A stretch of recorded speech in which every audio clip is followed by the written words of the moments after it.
The world is just days away from seeing the first all-private human spaceflight into Earth orbit, INSPIRATION4. It's a mission that came together in just a few weeks before its announcement in February 2021. It'll only be the fourth human spaceflight by SpaceX, and it is being used to raise $200 million for St. Jude Children's Research Hospital. Together in orbit, a place where fewer than 600 people have ever been, mission sponsor and billionaire Jared Isaacman, along with three ordinary people, Hayley Arceneaux, Sian Proctor, and Chris Sembroski, will spend 3 days performing human health and medical research and potentially change the course of human space travel forever. Before getting into this video, I want to welcome all of my new subscribers and thank everybody for engaging in comments. I really appreciate it. If you want to join this community of human spaceflight enthusiasts outside of YouTube, consider joining our Discord server. And if you want to help me in my goal to bring you amazing human spaceflight content full-time, consider supporting me on Patreon. Links are in the description below. If you can't support Orbital Velocity financially, no worries. All you need to do is watch and share this video and launch that like button into orbit. Don't forget to subscribe to the channel and turn on notifications so you don't miss another video. Now let's talk about this historic INSPIRATION4 flight, a mission I personally have been looking forward to all year long.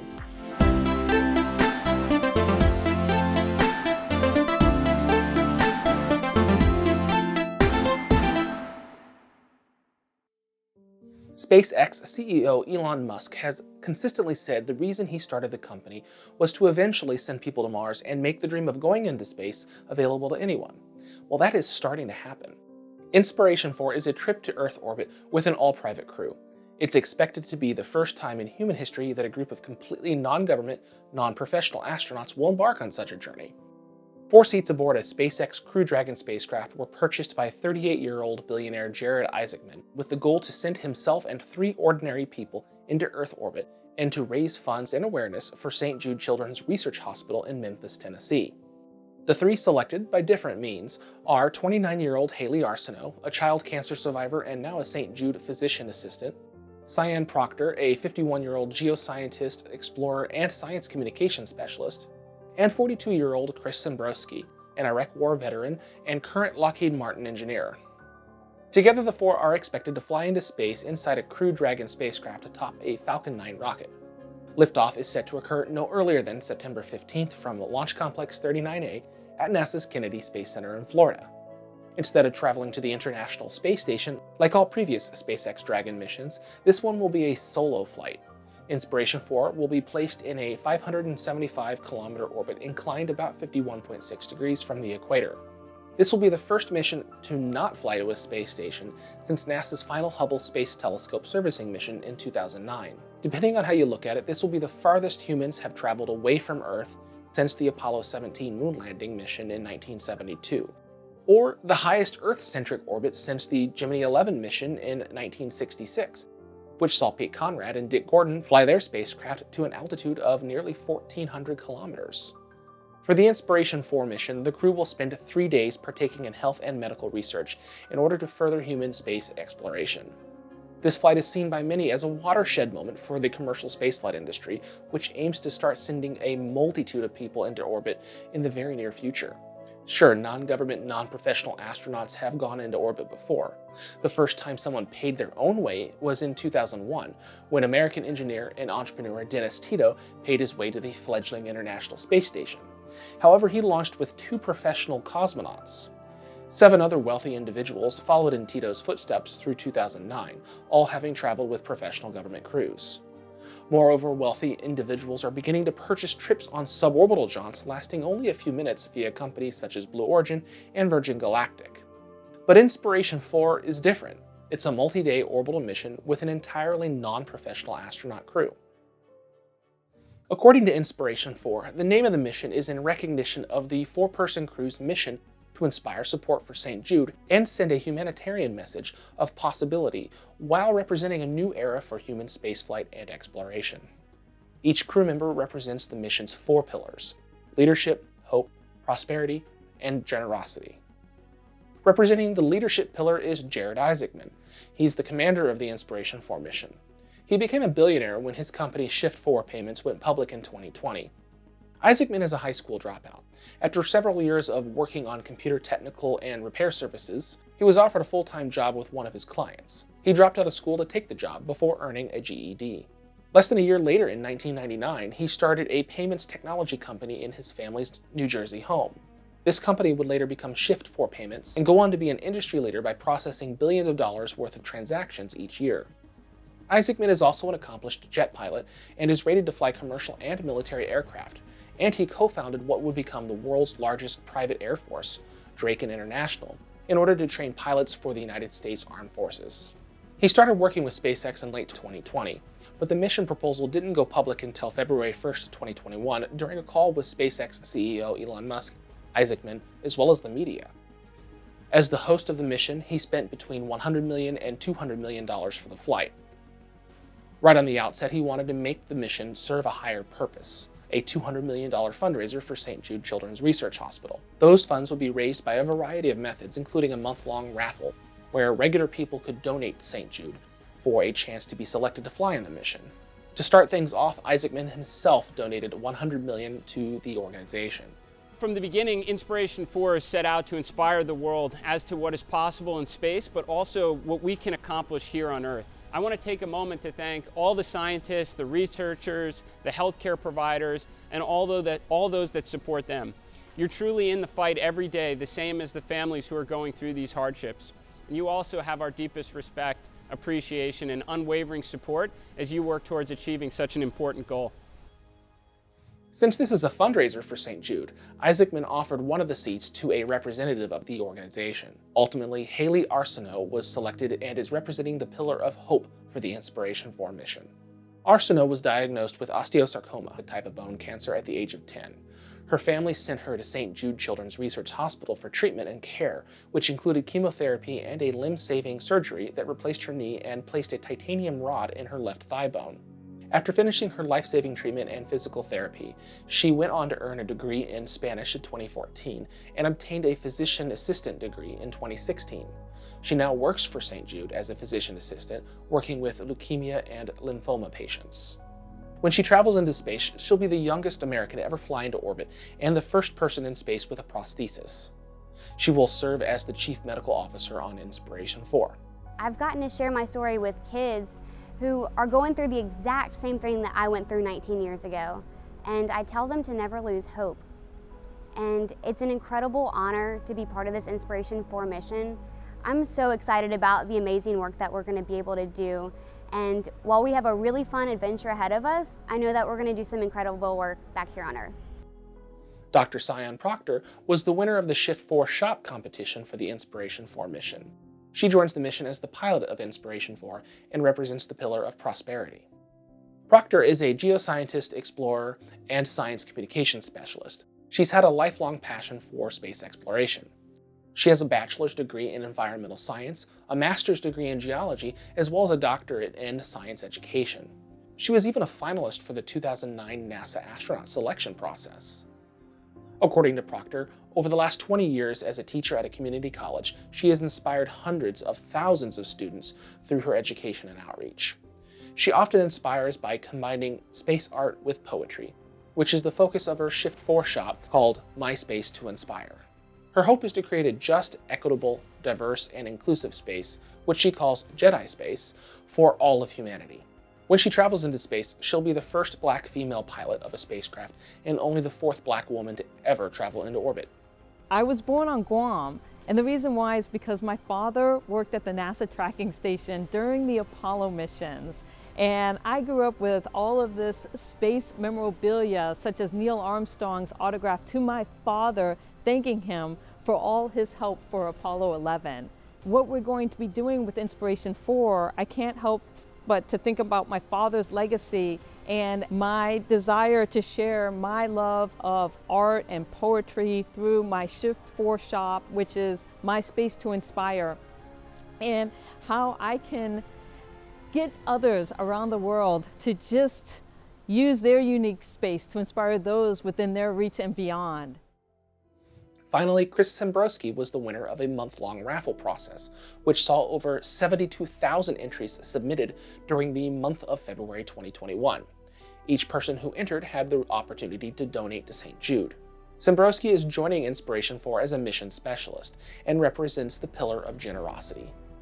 He wasn't the original person selected, however. That would have been a friend of his that he hadn't talked to for several months prior. For personal reasons, his friend was unable to go, so he and Isaacman offered the spot to Sembroski. After earning a bachelor's degree in professional aeronautics, he joined the U.S. Air Force and maintained a fleet of Minuteman III intercontinental ballistic missiles.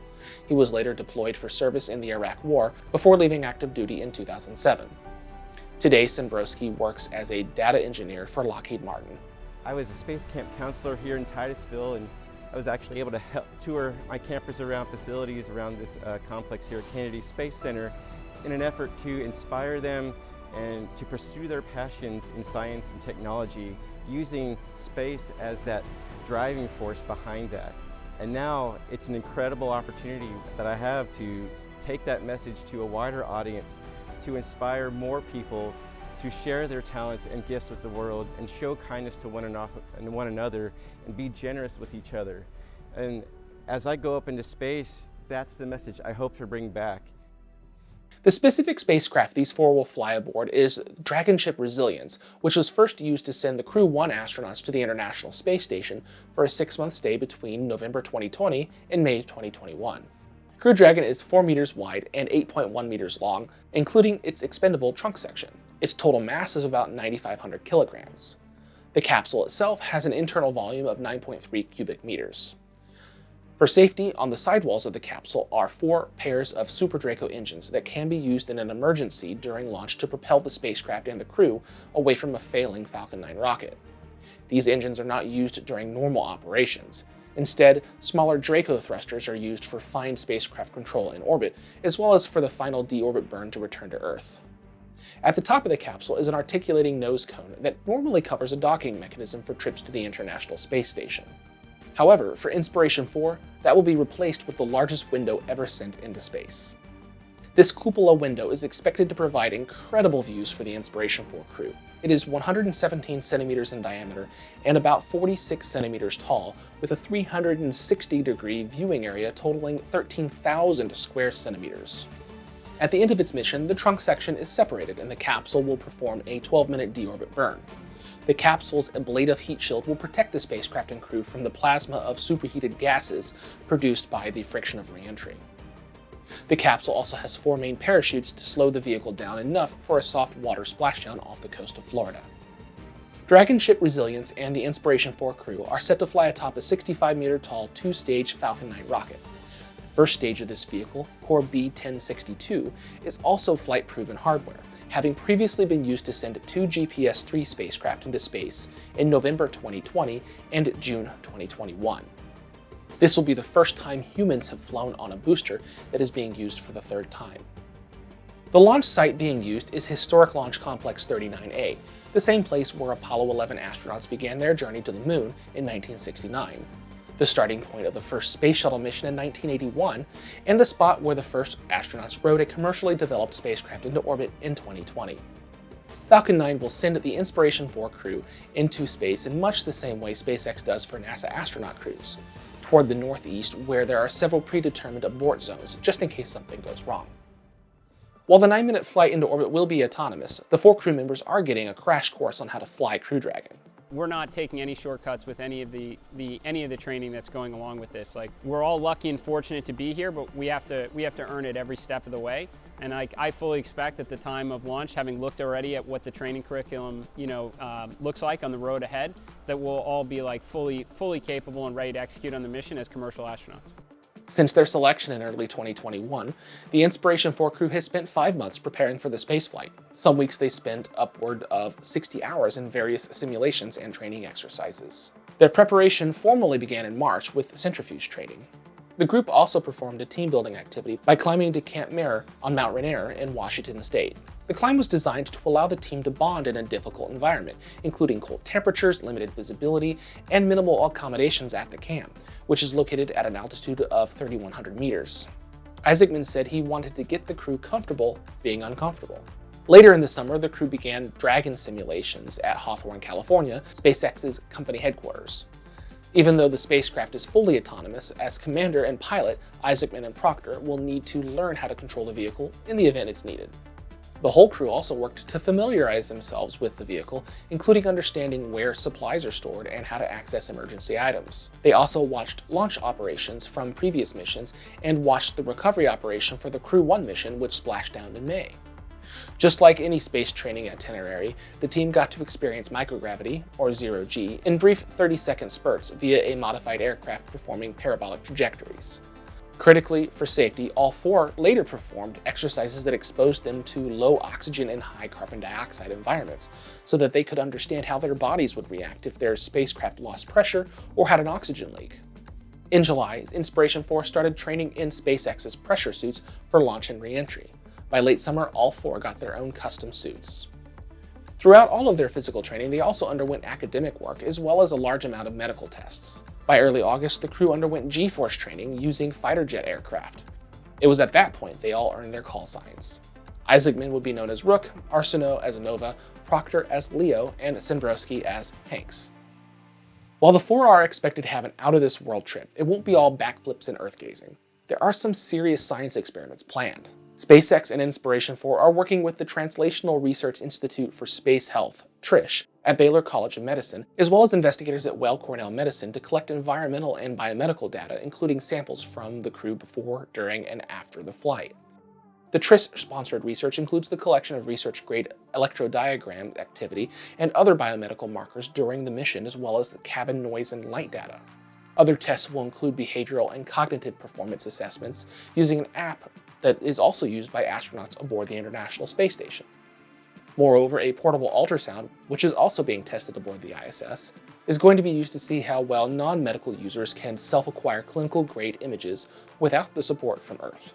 Additionally, SpaceX is working with researchers at Weill Cornell Medicine to perform a variety of analyses on the crew before launch, as well as collect biomedical samples.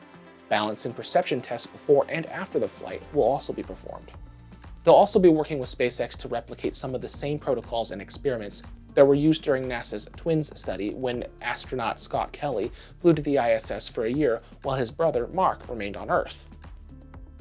All of the environmental and biomedical data and samples collected from and by the crew before, during, and after the flight are expected to be accessible through an open data repository overseen by TRISH that can be accessed for research purposes.